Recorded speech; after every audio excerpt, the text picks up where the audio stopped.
Constipation may be the cause of your hormone imbalances and weight gain, and so in today's video, we're going to talk about exactly how that is happening and then what you can do to regulate your bowel movements so you can feel better. So most people think that constipation is not a big problem. The amount of times that I've been on a call with somebody and they tell me, oh, well, I only poop twice a week, actually blows my mind. But it can lead to several health issues downstream if we don't address it, like hemorrhoids, abdominal pain, bloating, increased risk of colon cancer. Those are the obvious ones that are directly in the gut. However, there are several not so obvious issues that can be associated with constipation as well.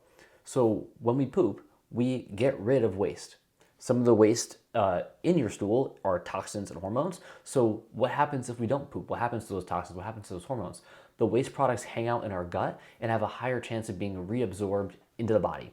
And that reabsorption of hormones like estrogen can lead to estrogen dominance and cause things like irregular periods or weight gain, mood swings, acne, and a lot more. And men, yes, this can impact you too. It can cause things like erectile dysfunction or weight gain or decreased libido, depression, low energy. And that's just one example of a hormone that can get reabsorbed. That happens to several of them. And constipation can also impact your thyroid function and cause hypothyroidism, which can make weight gain and constipation worse.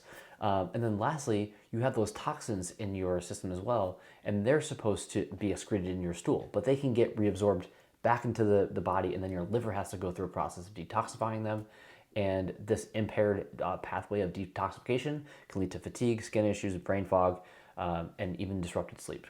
So what can we do to get those bowel movements moving again so we don't deal with some of these issues, okay?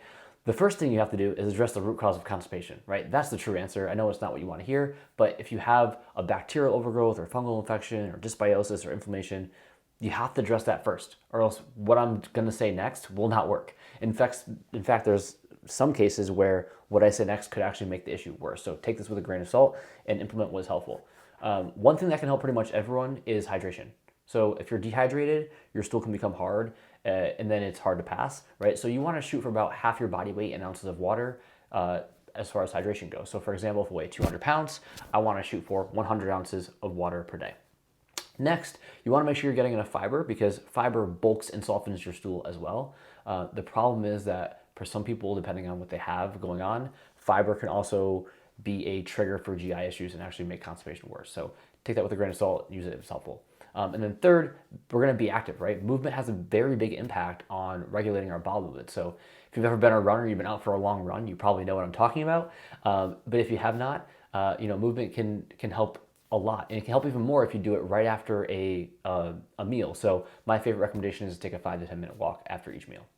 Next, digestive enzymes can work well in some cases as well, because if we're not digesting our food well and breaking it down before it gets to our intestines, we can wind up with digestion that's too slow or too fast. And then lastly, for the purposes of not spending all day talking about constipation, stress. There are 2 states you can be in. You can be in fight or flight or rest and digest. But the modern world puts us in front of screens, phones, and work all day long.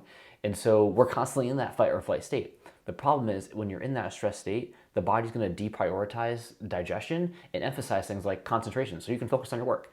And that's not necessarily a bad thing. It makes you productive unless you're eating in that state of fight or flight. So before you eat, make sure you're sitting at a table away from an environment that you work at, like your computer. Take 3 deep breaths in through your nose and then start eating. And this will help you get into a rest and digest state and improve digestion while you're going through the process of eating food. You'll also have to manage stress throughout the day. This is one of the primary reasons why high performers have increased risks of gut issues, because they simply deal with more stress on a day-to-day basis, truthfully. So make sure you're handling that. You can do breath work like box breathing or yoga or walking outside, get in the sauna, do something that makes you happy, and that will help a lot. All right, so I hope this video helped you get some clarity on things you can do to start improving your constipation. Before ending here, I really have to reemphasize that if you have a deeper gut issue going on, there are some tactics above that will just make this worse for you. And so the only real way to solve the problem is to get to the root cause of the issue and address it there. And if that's something that you're interested in doing, the first step would be to fill out our symptom assessment. Once you fill it out, I'll review the assessment, go through what your symptoms are, and then create a personalized report and analysis video for you so that you can start understanding where the issues are coming from and how they're impacting you. Normally, I charge $4.97 for these, but since you watched the entire video here and you listen to me talk about poop, it's going to be absolutely free. The link is in the description. You just got to fill out the assessment. Take some time to fill it in, and then I'll be in touch with your review shortly thereafter. And if not, I hope you found this video helpful, and I'll catch you in the next one.